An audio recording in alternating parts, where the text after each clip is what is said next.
जैसे मैंने बात की कि सबसे पहले तो आपकी लैंग्वेज एक्सप्रेशन का है इशू, आपका लैंग्वेज क्या आता है, क्योंकि आपके जो भी सब्जेक्ट्स हैं अगर बेसिक आपको लैंग्वेज ही नहीं पता तो उसमें आपका इशू होता है। सेकंड थिंग जो आती है वो आपके क्वेश्चन अंडरस्टैंडिंग एंड ब्रेकिंग की बात आती है। वहाँ पे आप क्वेश्चन को समझते ही नहीं हैं और जो है आप कीवर्ड को ही समझ के और उस पर लिखते हैं। मोस्टली मैंने एस्पायरेंट्स की जो भी देखी हैं कॉपीज़, उसमें क्या है, फॉर एग्जांपल हम क्रिमिनोलॉजी सब्जेक्ट को लेते हैं, उसमें एक क्वेश्चन है जुवेनाइल डेलिक्वेंसी पे। अब जुवेनाइल डेलिक्वेंसी पे आपने कीवर्ड देखा, अब स्टूडेंट्स क्या करते हैं, उस जुवेनाइल डेलिक्वेंसी का जो भी उन्हें पता है, उनकी डेफिनेशन पता है, उनके लॉस पता हैं, कौन से प्रॉब्लम्स हैं, जैसे उन्होंने एक सिंपल स्ट्रक्चर पढ़ा है वही उसका आंसर लिखेंगे। जबकि आपका क्वेश्चन क्या पूछ रहा है कि आपने जुवेनाइल डेलिक्वेंसी में रिफॉर्म्स बताने हैं, बट इंस्टीट्यूशनल रिफॉर्म्स। अब यहाँ पे हम स्पेसिफिक इंस्टीट्यूशनल रिफॉर्म्स की बात करेंगे। जब हम क्वेश्चन को सही नहीं ब्रेक करते हैं वहाँ ये इशू आता है कि आप जवाब नहीं देते। जब जो आपसे सवाल पूछा गया उसका जवाब ही नहीं है, ऑब्वियसली फिर आपको मार्क्स भी नहीं मिलेंगे। तो ये आपकी सेकंड चीज़ आ गई। थर्ड थिंग क्या है उसमें कि आपकी ये सारी प्रिपरेशन भी हो गई, सब कुछ हो गई, आपकी एविडेंस बेस्ड नॉलेज नहीं है। आपने कॉन्सेप्ट पढ़ा, एक आइडिया गैदर किया किसी स्टूडेंट से, किसी फ्रेंड से, आपने जो है उस आइडिया को समझा और वही पेपर में लिख के आ गए।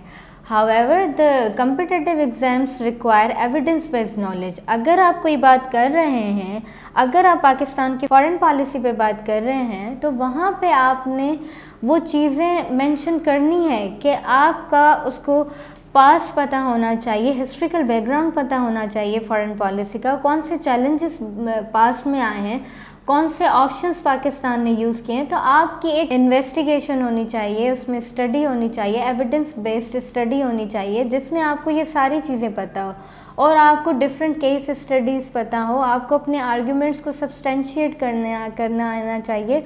वो आप अपने आर्ग्यूमेंट्स को कैसे एविडेंस बनाएंगे, अगर आप कोई बात कर रहे हैं या तो आप डेटा देंगे या कोई स्टैटिस्टिक्स देंगे या आप केस स्टडी और एग्जाम्पल देंगे। इन चीज़ों से आप अपने आर्ग्यूमेंट्स कर सकते हैं। तो ये तीन चीज़ें जो है, आपकी लैंग्वेज, आपका जो है आप जो क्वेश्चन को ब्रेक सही नहीं करते हैं, और फिर थर्ड जो है आपकी जो एविडेंस बेस्ड नॉलेज जो मिसिंग होती है, इन चीज़ों से जो है वो फेलियर होता है।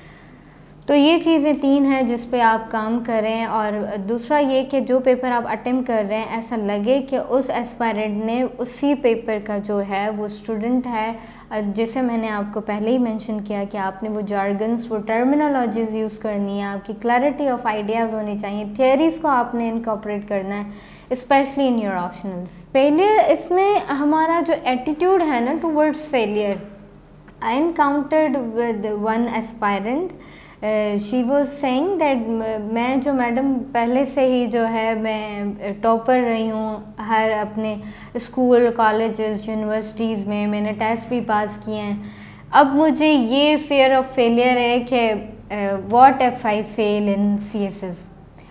तो ये चीज़ें हैं, हम जो हैं हमारे यहाँ पैरामीटर ये है कि जो सक्सेसफुल वही है जिसने कभी फेल नहीं किया है।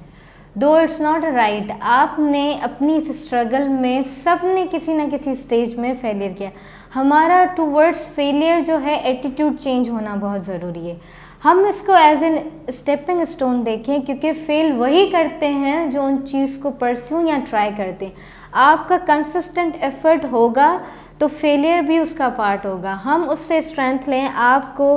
आप डिसअपॉइंटेड हैं अपने फेलियर से, या आपने इतनी मेहनत की, आपने एक्सपेक्ट नहीं किया था, लाइक मैंने भी अपने प्रीवियस जो भी मेरी फेलियर हुआ है मैंने एक्सपेक्ट नहीं किया था। आप उसको जो है वेंट आउट करें, जो भी करें, लेकिन उसके बाद जो है आपने अपने गोल पे आपने स्टिक करना है, और वहाँ से आप, ऐसा नहीं है कि उसको आप जो है छोड़ के और अपने फेलियर को ही लेके बैठ जाएं। ये चीज़ें बहुत से लोग करते हैं और हमारा सोसाइटी का भी एटीट्यूड चेंज होना बहुत ज़रूरी है, जिसकी वजह से मोस्टली फिर आपको स्टूडेंट्स हों या एस्पायरेंट्स हों वो आपको फेलियर बताते भी नहीं हैं कि उन्होंने क्या फेलियर जो है वो फेस किया था। उसकी स्ट्रैटेजी यही है कि सबसे पहले ऑब्वियसली आप पेपर जो है उसको देखें, कुछ टाइम लें आप पेपर में। आपका 3 घंटे का पेपर है, सबसे पहले तो आप क्वेश्चन पेपर को पढ़ें, समझें। जो मैंने आपको क्वेश्चन ब्रेकिंग की बात की उसको आपको समझना बहुत ज़रूरी है। अगर आप इन चीज़ों को नहीं समझेंगे तो मोस्टली ऐसा भी होता है, जब हम क्वेश्चन लिखने पे आते हैं आधा क्वेश्चन लिख के फिर हमें जो है क्लिक होता है तो ये तो है ही नहीं जो पूछा गया है। वो इसलिए क्योंकि हम जल्दबाजी करते हैं क्वेश्चन अटेम्प्ट करने में कि टाइम पूरा ना हो जाए। लेकिन अगर हम 10 मिनट जो है वो पैनिक ना करें और अपने क्वेश्चन पेपर को सही तरीके से समझें, जो भी हमारे पास आइडियाज़ हैं उसको हम जो है अपने पेपर के, आपकी जो आंसर शीट है उसके लास्ट में आप उसकी एक रफ़ आउटलाइन बनाएं। उस रफ़ आउटलाइन से रिलेटेड आपके पास जो भी स्टेट्स है, आपके पास केस स्टडीज़ हैं, जो भी आप मेंशन कर लें। अब इससे क्या होगा, आपके पास एक जो है ऑर्गेनाइज्ड वर्क आ जाएगा कि आपने इस क्वेश्चन में अटेम्प्ट क्या करना है। क्योंकि मोस्टली ऐसा होता है, स्ट्रेसफुल इन्वायरमेंट होता है, competitive exam is a game of nerves. आपकी प्रिपरेशन कितनी भी हो, अगर आप अपनी नर्व्स पे कंट्रोल नहीं कर सकते, वहाँ भी आपके साथ ब्लंडर्स होते हैं एग्ज़ाम पे। तो हमने क्या करना है, सबसे पहले जो है रिलैक्स होके अपने पेपर को 1-2 दफ़ा रीड करना है। उसके बाद आपने क्वेश्चन ब्रेक करना है, उसकी की पॉइंट्स देख के, की वर्ड्स देख के कि आपके एग्ज़ामिनर को क्वेश्चन में चाहिए क्या। उसके बाद फिर आप क्या करेंगे कि अपनी आंसर शीट के जो लास्ट में जो है आप अटेम्प्ट, वहाँ पे आप रफ़ ड्राफ्ट बनाएंगे अपने क्वेश्चन का।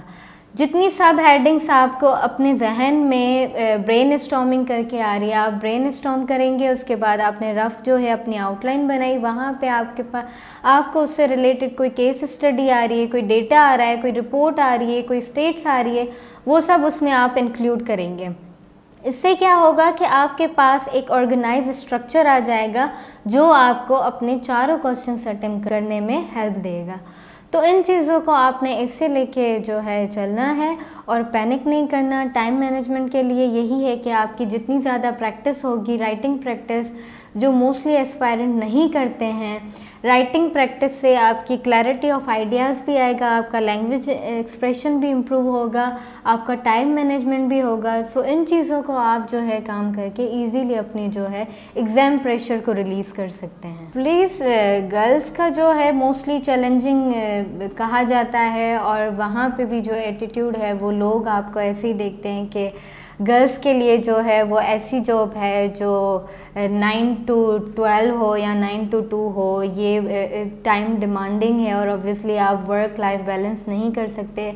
But I will encourage the female aspirants कि आप जो है पुलिस फोर्स में आएँ, बिकॉज इट इज़ नीडेड। बहुत सारे ऐसे इश्यूज़ हैं जो फीमेल रिलेटेड हैं और जहाँ पे आपकी फ़ीमेल वहाँ पे ऑफिसर्स नहीं हैं तो they won't be able to understand the issues that female is facing. For example आपकी हैरेसमेंट हो गई, रेप केसेस हो गए या दूसरे जो भी जेंडर बेस्ड वायलेंस है, तो उसको जो है एक फ़ीमेल ऑफिसर जो है बेहतर तरीके से डील कर सकती है। इवन आपकी जो रिक्वायरमेंट भी यही है कि अगर ऐसे कोई केसेस हैं तो फीमेल ऑफिसर का वहाँ होना बहुत ज़रूरी है। तो आप इन चीज़ों को ऐसे लेके चल सकते हैं कि आपने क्या करना है, वहाँ पे अपने जो स्पेस है, जो एक मेल डोमिनेटेड सोसाइटी में जो है अगर फीमेल होगी तो वो उन केसेस को जो है बेहतर तरीके से ना सिर्फ अंडरस्टैंड कर सकती है पर उनको आगे भी जो है अच्छे तरीके से परस्यू भी कर सकती है।